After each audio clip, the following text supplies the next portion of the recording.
Hi Sewist and aspiring Sewist, welcome back to my YouTube channel. My name is Doyen, and in this tutorial I'm going to be teaching you how to make this shirt you're seeing on your screen. So if this looks like what you're interested in, then you want to keep watching this video till the end. So the major material we're going to be working with here is this vintage fabric, and I have 1.5 yards of fabric here. So we're just going to look at the design and see which would be going which direction is going to go well with my design. So once I have that figured out, the next thing you want to do here is to lay your fabric on a fold. So the part that is coming towards you is the part that has the rough edges. So I'm just going to cut out the rough edges just as you can see me do right here. So this particular measurement is for a child. So next thing is to place this on a fold. So your folding allowance should be around 3.5 inches or 4 inches. So for this, I'm going to be working with 3.5 inches. So the next thing you want to do here is to pin this part of your fabric, because you don't want it to pull off at any point. So once I'm done with this, the next thing you want to do here is to cut out the top side of your fabric to also make it straight, so that it is not looking sloppy or it is not looking uneven. So you want to be sure that it is very straight. Another way to make that work is to position your ruler and form a straight line across, just as we can see in this video. So once I have this done, I'm going to be following the straight line. So the next thing we want to do here is to measure the length. So I'm making this for an 8-year-old child. So because the shirt is a crop shirt, so we're going to limit the length size. So for this for the 8-year-old child, I'm going to be working with length 14 inches. So I'm going to just add 1 inch for seam allowance, that's for folding allowance. I'm going to add 1 inch. So what I'm going to measure here will be 15 inches. So I'm just going to rule that out and connect the dots together, just as you can see in this video. So the next thing after that is to take out the button allowance on this side. So for the button allowance, I'm going to be taking out about 0.75 for the button allowance. So you can try to take 0.5 or 0.75 for the button allowance, because I don't like my button allowance to overlay too much. So 0.75 is always okay for me. So once I have that ruled out, next is the shoulder line measurement. On my measurement book, the shoulder is measured as 12 inches. So 12 inches divided by 2 is 6 inches. So I'm going to add half-inch seam allowance to that. So you can see that I excluded the button allowance while measuring my shoulder line measurement. So after that, I'm going to measure my neckline. So for my neckline width, I measured 2 inches and I excluded the button allowance. And also on this part, I came down by 1 inch and I connected towards the neckline width, just like we normally do it. I'm sorry you can't see the ink cleared. So the next thing we're going to measure here is my armhole. So from my armhole, I'm going to measure 6 inches. So I'm going to mark that here. Then on this part, on the chest line area, I'm going to measure my shoulder measurement, which is 6.5 as well, just so that we can have a straight line connected together around here. So after that, I'm going to mark the midpoint of my armhole, which is 3 inches. Then coming by 0.5 from that point, then I'm going to mark a curve around my armhole, just as you can see me do right here. Don't worry, you're going to see the clearer view of my sketching by the time I cut this out. So for my body, the body measurement is 32 inches. 32 inches divided by 4 is 8 inches. So I added half-inch seam allowance, and you can see that I excluded the button allowance while measuring this. So please always take note of the button allowance while taking your normal measurements. So on my neckline, for the neckline depth, I'm coming down by 2 inches, because I don't want it to be too wide since it's going to be having a collar. So once I have that marked, I'm just going to connect it together. So for the neckline width, I measured 2 inches, but for the neckline depth, I measured 2 inches as well. So I'm going to extend my neckline depth towards the button allowance, just as seen in this video. So once we have all of this marked, I'm just going to cut out what we have. So while cutting, you'll be able to have a clearer view of what I marked, and you can easily follow it from there.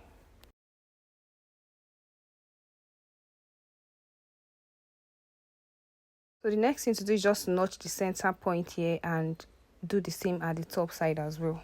What you want to do here is to make a fold on your fabric like this, just as what you can see on your screen. Then I'm going to position the front part of my shirt on it like this, then make a sloping line with my ruler just as seen in this video. Then the distance will be about 1 inch, just like we normally do, and I'm going to slant it like this.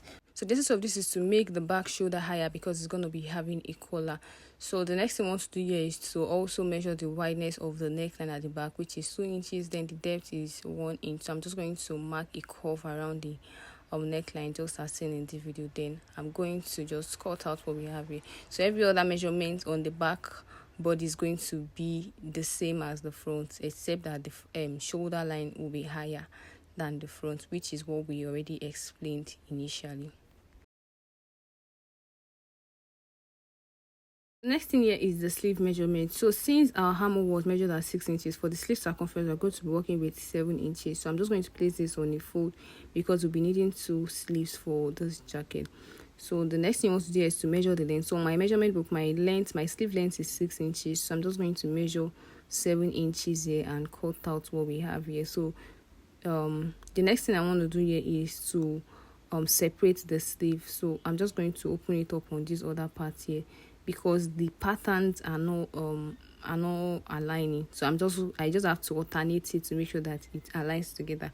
So that's one issue with all this pattern, all this right up fabric. You have to be very, very careful and make sure that the right up and the arrangement aligns together. So once I'm done arranging and everything, I'll go on with the normal measurements. So next thing I want to do is to measure the circumference of my sleeve, which is 7 inches. We added 1 inch to the armhole measurement, that makes it 7 inches. So I'm just going to mark 7 inches on different angle here and connect it together. So from the top side, I'm going to come down by 3.5. Then from that point, I'm going to come down again by 1.5. So on this 1.5, I'm going to measure my circumference. That's my round sleeve circumference, which was measured at 6.5, while the down sleeve has 6 inches. So I'm just going to mark a curve around the top side and cut out what we have here. Hello, I'm super excited to announce to you that our online courses are now available. So if you are interested in learning more about streetwear, you want to know how to make t-shirts, joggers, hoodies, varsity jacket, tracksuits, sweatpants, cargo pants, and so many more, these courses are made for you. The courses are displayed on your screen. So if you are interested in registering for any of these courses, then you want to just click on the link underneath this video to register for these courses. And guys, guess what?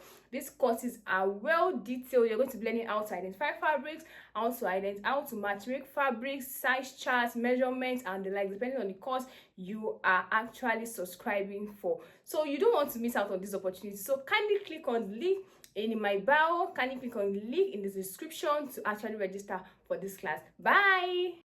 So in this section, we're going to be working manually with what we have. So this is my stay, of which I'm going to cut into the size that fits into my button allowance. So what I have on the width of this is about 3 inches, and the length is equal to what I need for my shirt length. So I'm just going to slash this into 2 because we need 2 pieces of it. So this is going to be applied towards the flap area of my shirt.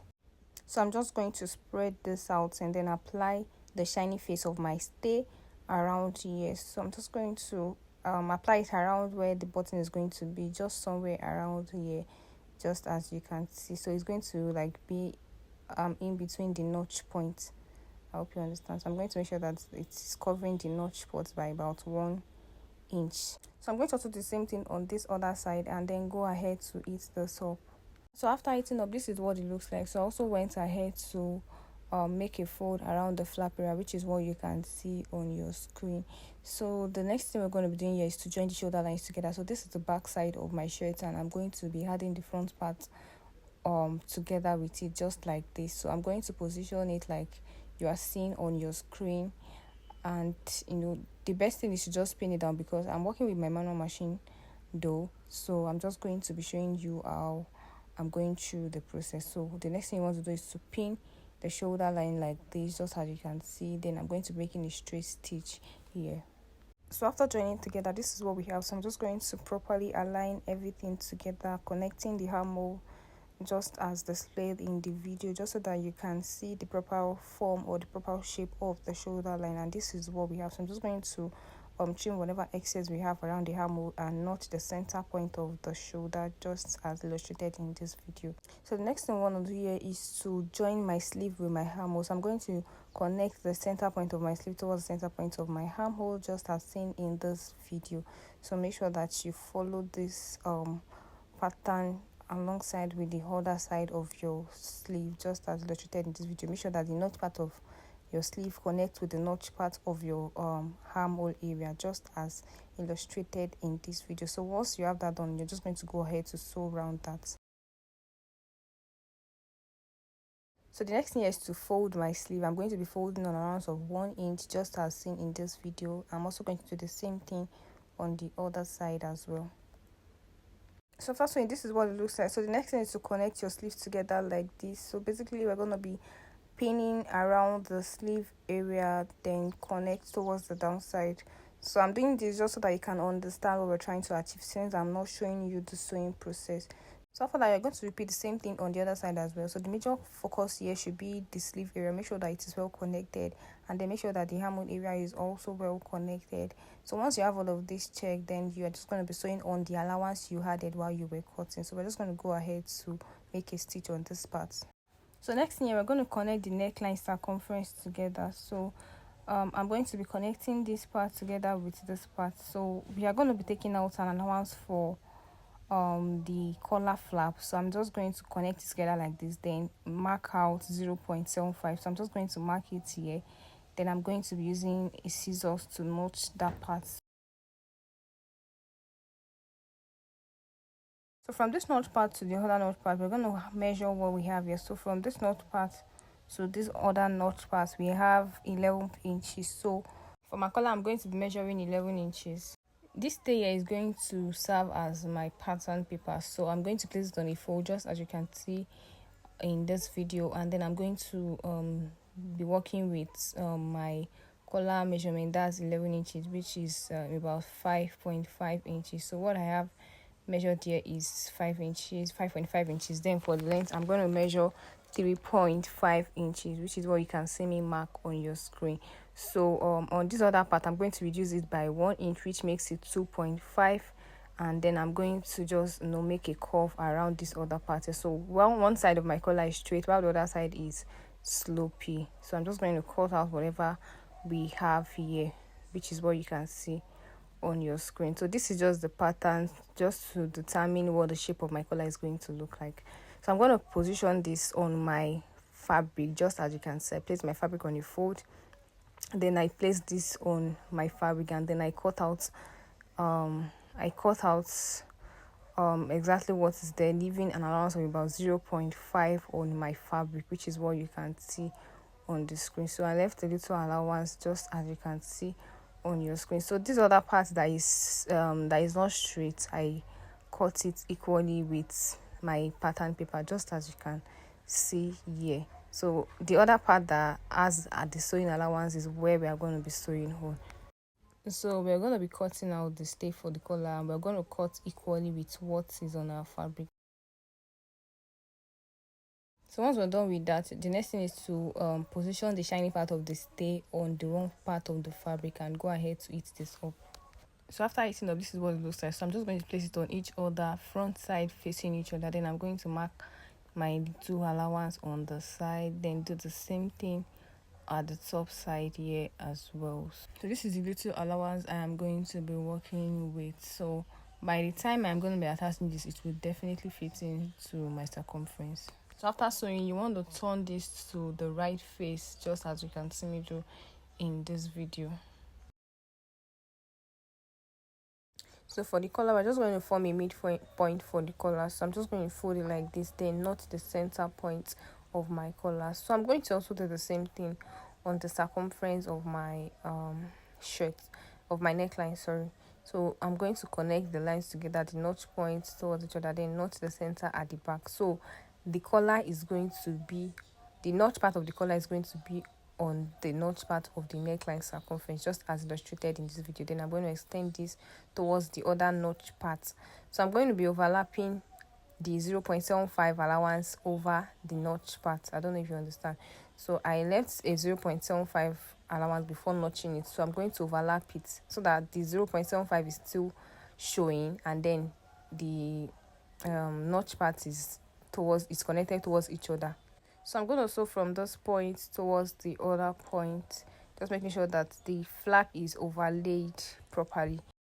So after sewing, this is what it looks like. So you can see that it's actually not difficult to achieve. So at this point, you can now decide to weave your own. But because I'm working with a manual machine, I'm just going to go ahead to tape my own. So I'm going to be taping with the same fabric. So I'm just going to cut out about 1.5 inches width from my fabric. Then for the length, I'll just cut out something random that will be enough to work with for the taping of my collar. So this is it. I'm just going to position it around my collar just like this, and do the normal taping. So after taping, this is what it looks like. So it just gives your work a neat finishing. So the next thing I want to do here is to hem the flap area of my jacket. So I'm just going to position this hemming gum around here just to properly lay my button allowance. I hope you understand. So I'm just going to position it around where the button is going to be, which is somewhere around here. I'm also going to do the same thing here as well, just so that by the time I fold the flap at the collar area, it is going to lay properly. So it's very important that you use this hem gum around here. Just look at how I did it in the video. So I'm just going to go ahead to iron the hem gum around here. I hope you understand. So after attaching the hem gum, this is what it looks like. So you can see that the flap area is well flattened after applying the hemming gum. So I'm just going to connect the flap area together, just as you can see in this video. So I'm going to just measure the length of the flap. So the length is 3 inches. So I'm just going to form a mark with my hand just like this. Then go ahead to iron it so that we can have the best position for it. So I'm just going to go ahead to iron it. So this is just how you need to do it and iron.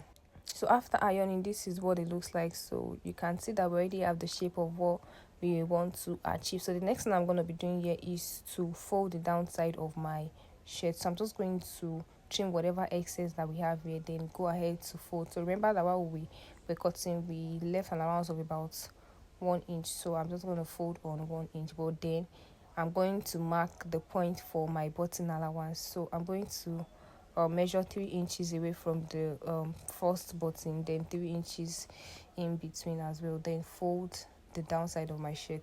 So after folding, this is what it looks like. So I'm just going to go ahead to fix the button, and this is the final result. So if you're going to be trying this, please kindly let me know in the comment section. Do not forget to like, comment, and share this particular video, and I'll see you again in the next class. Bye.